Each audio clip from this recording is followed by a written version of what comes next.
Buenas tardes amigos, bienvenidos. Comenzamos informándoles que un funcionario de la Unidad de Análisis Financiero está entre los detenidos como parte de una estructura delictiva familiar que lavaba dinero desde 2016. Estefi. ¿Qué tal, Gaby? Amigos, buenas tardes. Otro de los detenidos es el hermano del funcionario. Se trata de un ex candidato a alcalde de Quito.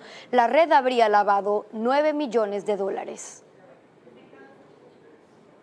Un funcionario de la Unidad de Análisis Financiero UAFE está entre los 3 detenidos por un caso de lavado de activos en Quito. Es Diego Jacome Tipán, quien desde 2014 ha sido especialista en control de lavado de activos, director de prevención, director de planificación de la UAFE y recientemente subdirector de riesgos de lavado de activos en la Superintendencia de Bancos. Él fue detenido este lunes en su puesto de trabajo y, según la Fiscalía, se aprovechó de sus cargos para asesorar y omitir el control a las compañías de su círculo familiar que hacían movimientos irregulares. También fue detenido su hermano Edgar Jacome Tipán, quien fue candidato a la alcaldía de Quito por el PRIAN Lista 7 en 2019. A ellos, a Roberto Zambrano y las empresas Edgar F. Jacome Representaciones y Cambios Corp S.A., la Fiscalía les formuló cargos esta mañana. Según la fiscal Ivonne Proaño, la estructura familiar constituyó compañías dedicadas a cambio de divisas y agencias de viajes para mover irregularmente más de $21 millones entre 2016 y 2023, siendo sus principales beneficiarios ciudadanos extranjeros y ecuatorianos con antecedentes por estafa y apropiación fraudulenta de medios electrónicos. El monto de lavado de dinero es de $9 millones. Entre los 7 inmuebles allanados está el de la Unidad de Análisis Financiero. En total se incautaron equipos de comunicación, computadoras, 3 vehículos, joyas y 2.000 euros en efectivo. En la Corte Nacional transcurre la audiencia del caso Metástasis para condenar al coronel Neiser Mazón, quien trabajó para el narco Leandro Norero. Jacqueline Rodas cubre la audiencia. Cuéntanos, Jackie, ¿ya hay sentencia para el ex policía? Gaby, la condena se conocerá en minutos. La Fiscalía pidió una pena de 3 años y 4 meses de prisión para el ex policía Neiser Mazón y en este momento está deliberando el juez Manuel Cabrera para dar a conocer la sentencia. En esta audiencia, el ex policía, quien tenía el cargo de coronel y era el jefe del distrito San Borondón, aceptó que recibió más de $85.000 del narcotraficante Leandro Norero como pago por sus servicios. Él era el encargado de la seguridad, de custodiar la casa incautada al narcotraficante en Riberas del Batán en San Borondón y también cooptaba a otros policías para que trabajen para él. El fiscal general subrogante Wilson Toainga dijo que convirtió a la institución policial en una empresa criminal al servicio del narco. Entre los beneficios que recibió Neiser Mazón está el pago de un pasaje para que su hijastro regrese de Rusia a Ecuador, también la cuenta del hospital por la atención a su esposa y el pago para el mantenimiento de los patrulleros de su unidad, dinero que dijo el fiscal Toainga, él se lo quedó.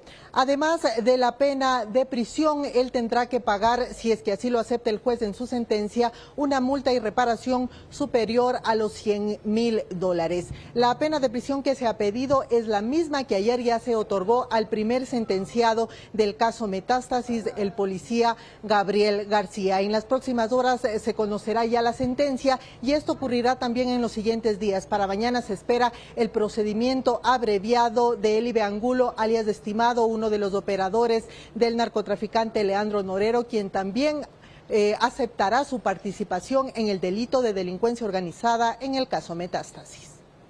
La Asamblea inició el juicio contra el expresidente de la Judicatura, Wilman Terán, y la ex vocal Maribel Barreno. Terán ha estado antes presencialmente en el proceso, pero hoy lo hará por Zoom. Ahora un enlace con Patricio Díaz. Le preguntamos si hay votos para censurarlos.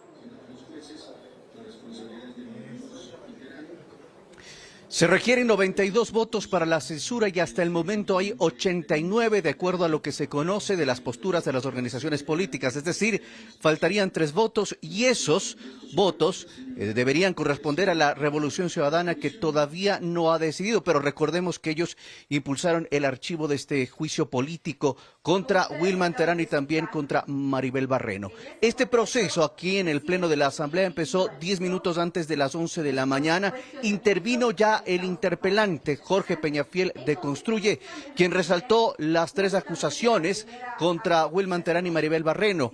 La acción contra el juez nacional, ex juez nacional Walter Macías, de suspenderlo y luego destituirlo con una votación que él denominó tuvo irregularidades. La segunda acusación, la extensión arbitraria de los periodos de jueces de la Corte Nacional sin concurso previo. Y en la tercera, irregularidades en el concurso de oposición y méritos de la Corte Nacional de Justicia. Son las acusaciones que él presentó pidiendo específicamente a la Revolución Ciudadana y a los asambleístas que todavía están en duda que den su voto por la censura de los 2 exfuncionarios, recordando que únicamente tendrían censura y una prohibición de ejercer cargo público por 2 años. Escuchemos lo que dijo el interpelante Jorge Peñafiel. Ese es Wilman Terán, el nexo entre el crimen organizado y la justicia cuando fue presidente del Consejo de la Judicatura. Señores asambleístas, no seamos pusilánimes ante la codicia política y cómplices de la miseria que este momento puede pasar si se los salva a los señores interpelados. No seamos bastardos de la democracia, no perdamos nuestra condición, tengamos la dimensión real de nuestra representación. Al crimen organizado se le dice no, nunca se le dice sí. Bien, también surgió un debate aquí en el Pleno respecto de si Wilman Terán debía presentarse de manera presencial o hacerlo por Zoom. Eso aún no se decide. Incluso uno de los legisladores correístas, Leonardo Barrazueta, pidió la suspensión de la sesión para que Wilman Terán se presente aquí de manera presencial. En este momento interviene Maribel Barreno debido a esta condición, a esta todavía indefinición de cómo se presentará Wilman Terán, si por Zoom o de manera presencial, y por eso continuó la siguiente interpelada, Maribel Barreno, que tiene 3 horas para intervenir. Después habrá otra intervención del interpelante y 2 más de los interpelados. Por supuesto, les informaremos oportunamente del desenlace de este juicio político. Sade Fritzsche continuará como ministra del Ambiente pese a las críticas. El gobierno lo confirmó. Inés Manzano, especialista en Derecho Ambiental, estuvo considerada para reemplazarla, como informa Luisa María Heredia. La Secretaría General de Comunicación de la Presidencia salió en defensa de Sade Fritzsche. En un comunicado subido a la red social X señaló: el gobierno del Nuevo Ecuador reafirma su respaldo a la primera autoridad ambiental, misma que continuará ejerciendo sus funciones como ministra del Ambiente, Agua y Transición Ecológica. La tarde del lunes se difundió el rumor de su salida. Incluso fuentes cercanas al Ejecutivo revelaron a Televistazo que a partir del 1 de agosto su reemplazo sería Inés Manzano, abogada especializada en Derecho Ambiental y Sostenibilidad, con experiencia en el sector público, ya que fue asesora del municipio de Guayaquil en la administración de León Febres Cordero y funcionaria del Ministerio del Ambiente en el gobierno de Gustavo Noboa. Además, fue candidata a vicepresidenta en 2013. Conformó binomio con Mauricio Rodas, exalcalde de Quito, por el movimiento Suma. Su plan de gobierno tenía un enfoque sustentable. La decisión la tomó el Ejecutivo luego de varias reuniones entre Manzano y su círculo más cercano. Sin embargo, tras la filtración de la información, se dio marcha atrás. Ahora le propusieron a Manzano asumir el viceministerio para dar soporte a la cartera de Estado, pues la gestión de Fritzsche, de 26 años y sin experiencia en el campo, ha sido muy cuestionada. De hecho, más de 40 organizaciones ambientalistas, animalistas y de defensa de los derechos humanos se reunieron en mayo para exigir su renuncia por su falta de capacidad para ser la cabeza de esta cartera de Estado y el desconocimiento del manejo de los temas ambientales. Eso luego de la polémica generada por la construcción de un proyecto inmobiliario por parte de una empresa de la que es accionista a la primera dama, Lavinia Balbonesi, en una zona de manglares en Olón, provincia de Santa Elena, que según Fritchie no es una zona protegida. Argumento similar utilizó para defender la construcción de la nueva cárcel de Santa Elena, dentro de un bosque virgen que forma parte de un área de conservación y uso sostenible. La agenda de Sade Fritchie, quien integra el gabinete de Noboa desde el 23 de noviembre del año pasado, cuando el presidente asumió el mando, se centra mayormente en viajes nacionales e internacionales, de los que se da cuentas, únicamente con posteos en redes sociales. Donald Trump hizo una breve aparición en la convención republicana que horas antes confirmó su candidatura presidencial. Fue su primer acto público tras el atentado en Pensilvania, del que la directora del Servicio Secreto asumió la responsabilidad por fallas en el operativo de protección. Trump. Apenas 48 horas después de sufrir un atentado y con un vendaje en la oreja derecha, Donald Trump reapareció en público en el auditorio de la Convención Republicana en Milwaukee, donde volverá el jueves para dar su discurso de aceptación. Fue ovacionado y agradeció a la multitud, aunque no dio un discurso. Horas antes, había sido confirmado como candidato presidencial y se hizo público el nombre de su compañero de fórmula, James David Vance, de 39 años, senador de Ohio, a quien escogió como su vicepresidente. El Servicio Secreto ha hecho cambios en la operación de seguridad para garantizar la protección de Trump durante la convención y el resto de la campaña, luego del atentado del sábado, y tratan de determinar cómo Thomas Matthew Crooks logró subir al techo desde donde le disparó a 120 metros de distancia. La jefa del Servicio Secreto, Kimberly Cheadle, asumió la responsabilidad por las fallas de seguridad, pero no va a renunciar. Dijo que su tarea es indagar lo ocurrido junto con las agencias federales, estatales y locales. Cheadle deberá comparecer el 22 de julio ante el Comité de Supervisión de la Cámara de Representantes, que ha iniciado su propia investigación sobre los hechos. El magnate Elon Musk donará $45 millones al mes para la campaña de Donald Trump. Según el Wall Street Journal, los fondos se destinarán a un grupo enfocado en promover el registro de votantes. Musk dio su respaldo oficial a Trump poco después del intento de asesinato del expresidente. Además, entregó $100,000 a la familia del hombre que murió en el ataque, que ya ha logrado recaudar $5 millones.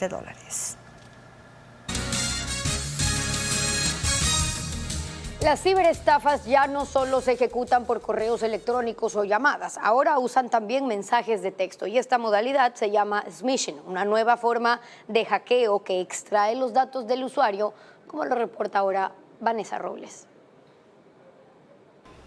Ya no se puede confiar ni en los mensajes de texto. Tenga cuidado si recibe escritos como estos. Hola, felicitaciones por haber sido seleccionado para un empleo a tiempo parcial y completo. Puede ganar entre $300 y $1,000 por hora en ingresos a tiempo parcial. O alertas de encomiendas que nunca pidió. Confirme sus datos o su artículo será devuelto. Copie el enlace anterior y ábralo en el navegador Safari o responda a uno para hacer clic en el enlace y obtener el estado logístico más reciente. Esta es la nueva modalidad de estafa llamada smishing. Los ciberdelincuentes buscan engañar a los destinatarios con falsas promesas y ofertas para que den clic en enlaces maliciosos y robar los datos personales que hay en el celular. En la mayoría de los casos, los remitentes son números extranjeros y en otros figuran correos electrónicos que no están entre sus contactos. Según un reciente informe de la tecnológica IBM, entre las estafas más comunes constan falsa alerta bancaria, engaños por delivery, falso servicio al cliente y ofertas irregulares del portal chino Shein. Un análisis de la tecnológica IBM sostiene que los estafadores eligen smishing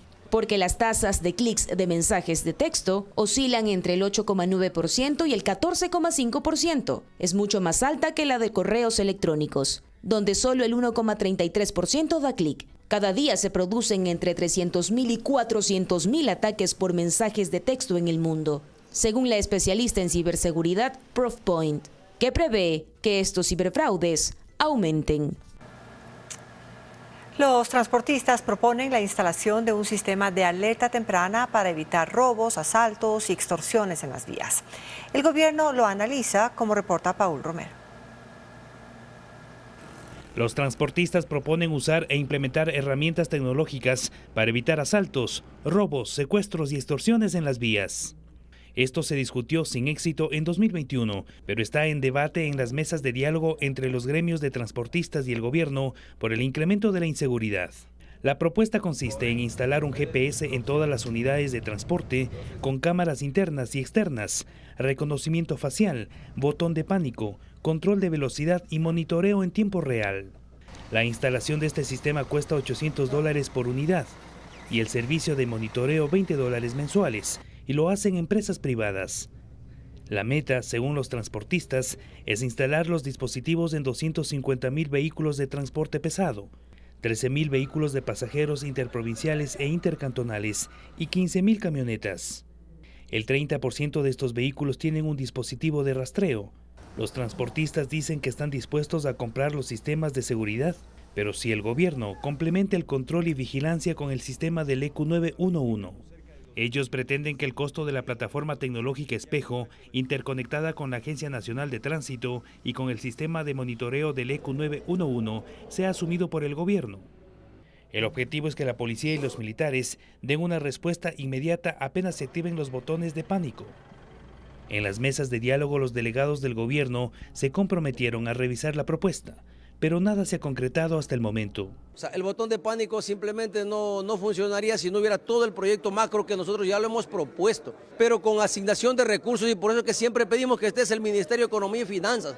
No existe un presupuesto definido para ese plan, pero según los cálculos de los transportistas, adquirir la plataforma tecnológica valdría alrededor de $2 millones.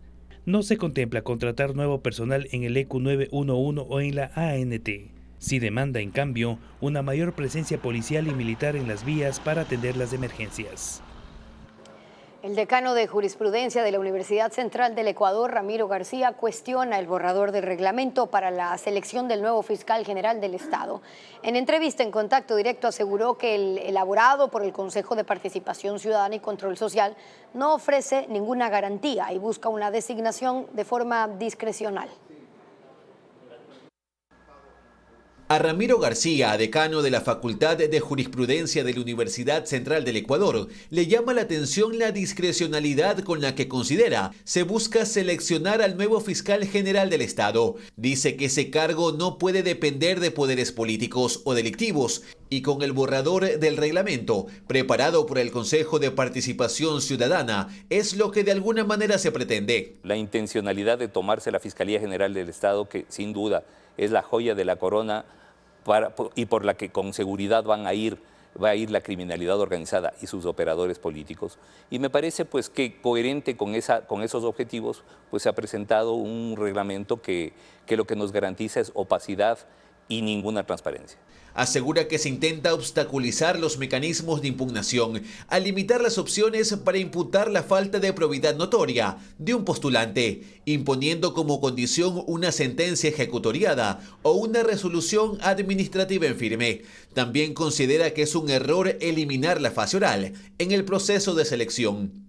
Por la estructura del proceso penal actualmente, gran parte, por no decir el 90%, de la actividad procesal que realiza la Fiscalía General del Estado, la realiza en audiencias y bajo modalidad oral.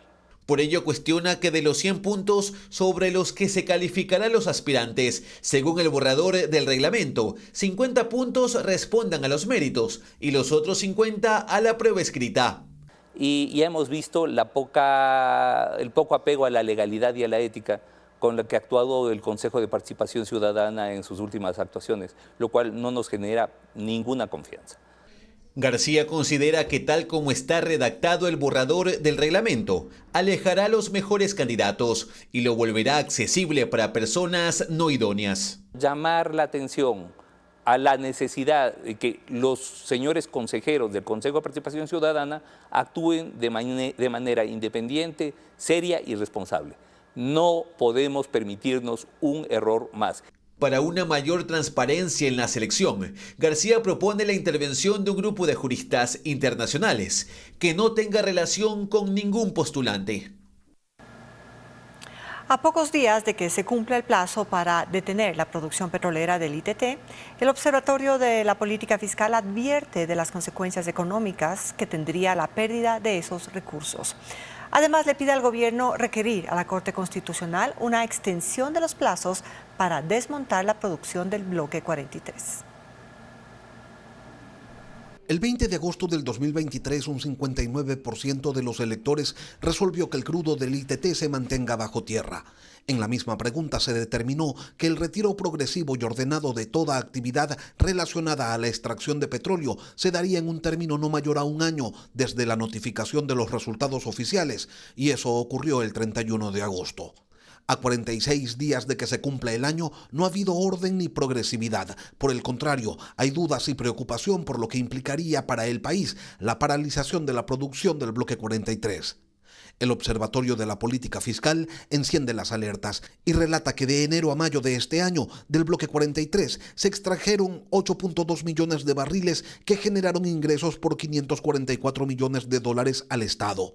Las previsiones indican que durante todo el 2024 la producción podría ser de 19.5 millones de barriles, con un ingreso total para el país de $1.300 millones.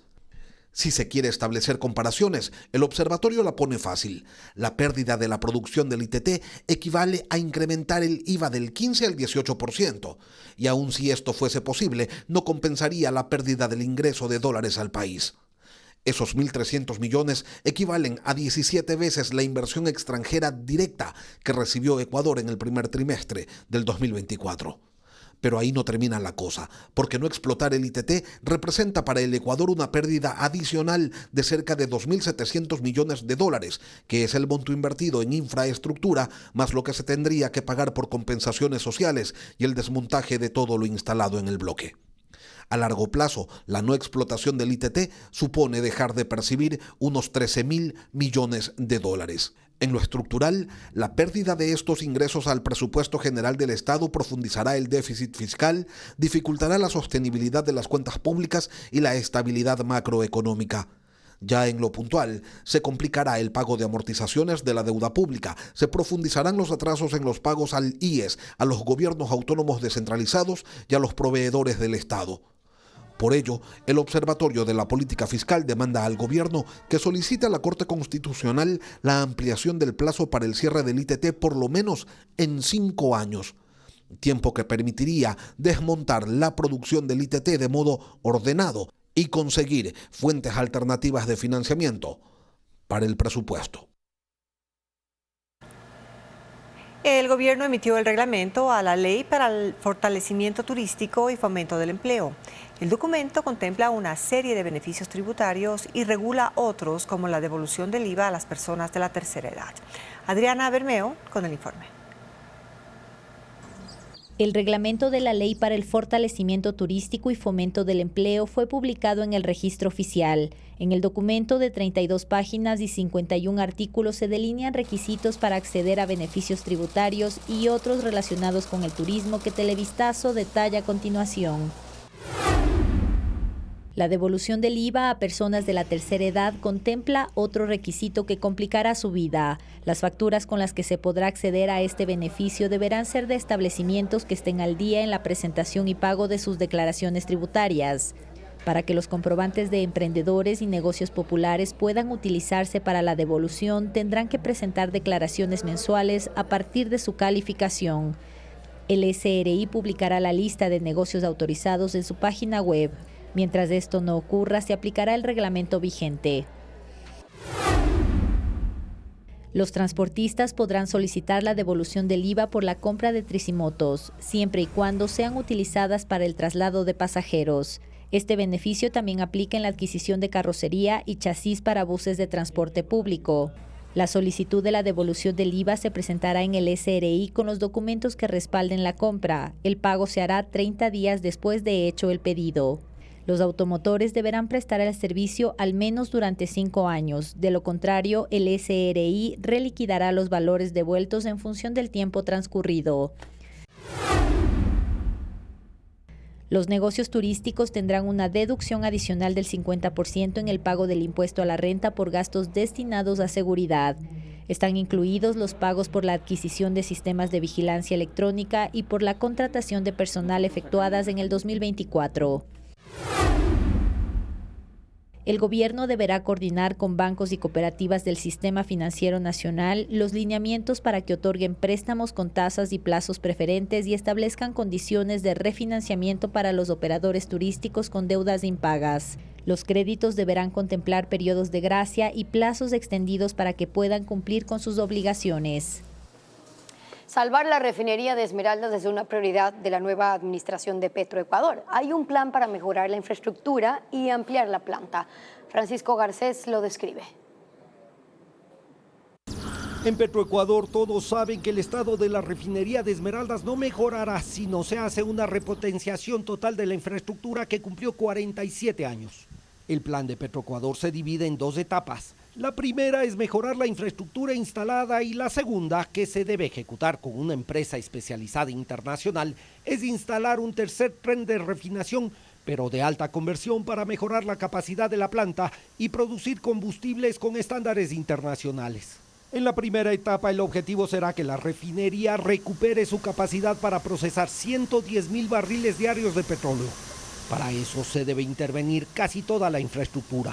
Lo urgente es arreglar los catalizadores e instalar uno nuevo en la unidad FCC, que es el corazón de la refinería.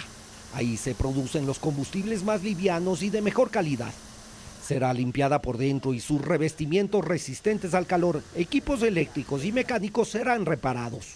Al igual que las 2 unidades de carga de crudo que hacen el primer procesamiento de petróleo y las 2 torres de vacío. Se deben limpiar desde el interior, cambiar equipos eléctricos y reparar estructuras estáticas y móviles. Lo mismo en las unidades de visbreaking, donde se producen las gasolinas. Se deberá también cambiar 10 de los 30 tanques de almacenamiento, mejorar el funcionamiento de las 4 calderas, corregir las fugas de vapor y cambiar tuberías en mal estado, entre otros trabajos. Y a largo plazo, el plan de Petroecuador incluye construir el nuevo tren de alta conversión, similar a los 2 existentes, pero de mayor eficiencia. Su construcción costará, se presume, algo más de $2,000 millones. Por eso se prevé que lo haga la empresa privada. Pero una repotenciación de una refinería de este tipo, ya le comenté hace un rato, son 36 meses, casi 4 años, nunca se sabe porque se van descubriendo más cosas. Pero yo sí diría que en 4 años esta refinería podría estar ya al 100%. Si estos planes se concretan, esta sería la segunda repotenciación de la refinería en 10 años. En el gobierno de Rafael Correa fue la última que no dio los resultados esperados y provocó procesos en la justicia por corrupción. Cuando termine la primera etapa de mejoramiento, la refinería podrá llegar al 90 o 95% de su capacidad, que ahora está en máximo 80%. El presidente de Estados Unidos, Joe Biden, continúa en campaña por la reelección. Dio una entrevista para la cadena NBC y defendió su permanencia en la contienda. Joe Biden está en Las Vegas para una serie de eventos de campaña que, según sus voceros, han sido recalibrados luego del intento de asesinato contra Donald Trump. Se han visto obligados, por ejemplo, a retirar publicidad con mensajes agresivos en los que citaban frases como "Trump es un peligro para la democracia". Previamente dio una entrevista para la cadena NBC en la que explicó que en una conversación con los donantes del Partido Demócrata dijo que ya estaba harto de hablar sobre su desempeño en el debate y que era momento de poner a Trump en la mira. Una frase que ha causado polémica luego del atentado. Aclaró que se refería a que hay que enfocarse en Trump, en su agenda y en las razones por las que no debe ser reelegido. Cuando se le preguntó si el atentado contra Trump había cambiado la trayectoria de las elecciones, Biden respondió: "No lo sé y tú tampoco lo sabes", e increpó al entrevistador sobre por qué no se habla de las 20 mentiras que dijo Trump durante el debate. Defendió su decisión de seguir en la carrera electoral. Aseguró que su agudeza mental es bastante buena y que participará en un segundo debate con Trump, previsto para el 10 de septiembre. Ataques nocturnos de Israel en Gaza dejan más de 60 muertos en las últimas horas. Un blanco de bombardeo ha sido una escuela administrada por la Agencia de Naciones Unidas para los Refugiados Palestinos. Allí se reportó el fallecimiento de 9 personas. Otro sitio atacado fue una zona segura que estaba llena de desplazados. La guerra entre Israel y Hamás cumplió ya 9 meses. El presidente de Francia, Emmanuel Macron, acepta la renuncia del primer ministro Gabriel Attal, aunque seguirá en funciones prorrogadas hasta que los partidos de izquierda, ganadores de las elecciones legislativas, acuerden quién ocupará el cargo. Esta mañana fue el último Consejo de Ministros que administrarán cuestiones básicas del Estado hasta que se recomponga la estructura de gobierno luego de los Juegos Olímpicos de París. Un jurado federal de Estados Unidos declaró culpable por 16 actos de corrupción y fraude al senador demócrata Bob Menéndez. Fue acusado de recibir sobornos entre el 2018 y 2023 con dinero, lingotes de oro, un Mercedes-Benz para su esposa, a cambio de favorecer a empresarios, incluido un agente del gobierno egipcio, facilitando el envío de municiones por $99 millones. Menéndez dejó su cargo de senador cuando la Fiscalía presentó la denuncia en su contra y ahora se enfrenta a una sentencia que podría llegar a 20 años de prisión. En Italia, la policía investiga al conductor de un remolque que obligó a bajar de su camión a latigazos a un grupo de mujeres migrantes. Ellas se habían escondido en el contenedor, aparentemente con la intención de cruzar hacia Francia. La escena se ha viralizado en redes sociales y ha causado indignación. Las mujeres de nacionalidad eritrea regresaron al centro de acogida en la fronteriza localidad de Ventimiglia, donde habían estado antes, y contaron lo sucedido. En España hubo 45 heridos tras un accidente de bus que llevaba a 60 trabajadores desde Barcelona a Tordera. El vehículo se salió de la vía, quedó encajado en la entrada de un túnel. Los servicios de emergencia informaron que 3 personas quedaron atrapadas y fueron llevadas a un hospital en estado crítico. El conductor fue el último en ser sacado del bus, no tiene heridas serias. La policía investiga una masacre ocurrida la noche de este lunes en las calles Febres Cordero y Avenida del Ejército en el centro de Guayaquil. Según las autoridades, la vivienda atacada por los sicarios era utilizada como escondite de los delincuentes. Las víctimas tenían antecedentes penales por tráfico de drogas, asesinato y robo. Días antes, uno de los fallecidos salió de la penitenciaría del Litoral. Una torrencial lluvia en la parroquia Cebadas del Cantón Guamote dejó aisladas a 250 familias de 9 comunidades. El aguacero destruyó además 3 sistemas de riego que cubrían 300 hectáreas. Una lluvia de 8 horas provocó el desbordamiento del río Bazán en la parroquia Cebadas del Cantón Guamote. La fuerza del agua arrasó con la única ruta que conduce desde el centro hacia 9 comunidades rurales en el norte. Según la Junta Parroquial, hay en total 80 kilómetros de vías secundarias y un puente afectado. Cerca de 250 familias que producen a diario 10.000 litros de leche quedaron aisladas. No pueden trasladar su producto a los centros de acopio en Guamote. Por ahí nos transitamos todos los lecheros y todos los transportistas de Mushu, lo que da el servicio hacia las comunidades. En el sector Bocatoma Cebadas en el sur, un aluvión causó daños en 3 sistemas de riego que cubren cultivos y pastizales de 23 comunidades, afectando a 800 ganaderos que no tienen el servicio para hidratar a sus animales. Ahorita para el ganado estamos tratando de coger en algún recipiente y llevar de las llaves. Los daños en el sistema de riego también afectan a cerca de 300 hectáreas de cultivos de frutilla, maíz y habas que no han podido ser regadas. 700 tipos de cervezas de 18 países se catan en la 8ª edición de la Copa Cervecera Mitad del Mundo en Quito. ¿Cómo es la degustación, el análisis de estas bebidas por parte de los especialistas? Valeria Navarro con los detalles. La Copa Cervecera Mitad del Mundo en Quito empezó. 34 jueces internacionales de Argentina, México, Colombia, Costa Rica, Honduras, Guatemala, Perú, Estados Unidos y 33 nacionales catan 700 tipos de cervezas de 18 países en la Universidad San Francisco.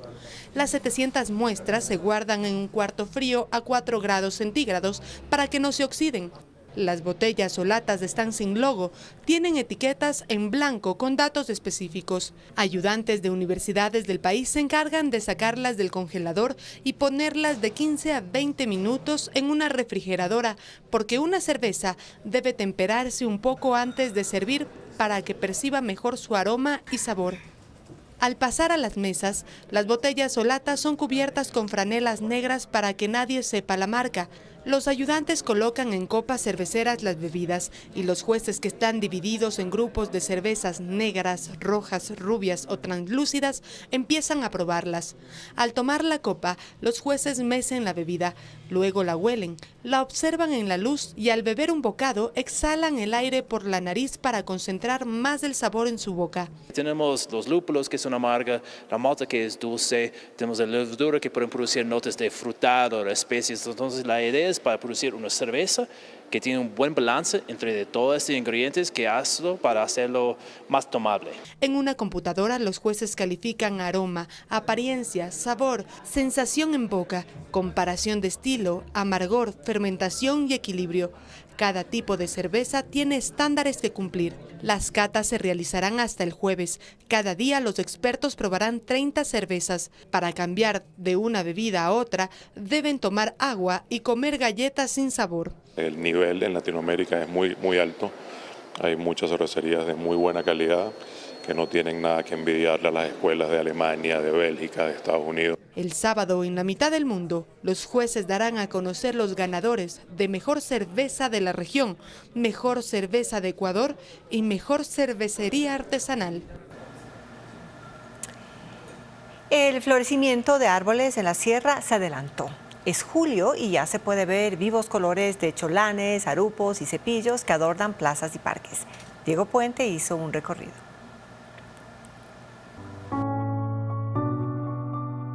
Este año las altas temperaturas provocaron que árboles ornamentales de la sierra adelanten su florecimiento.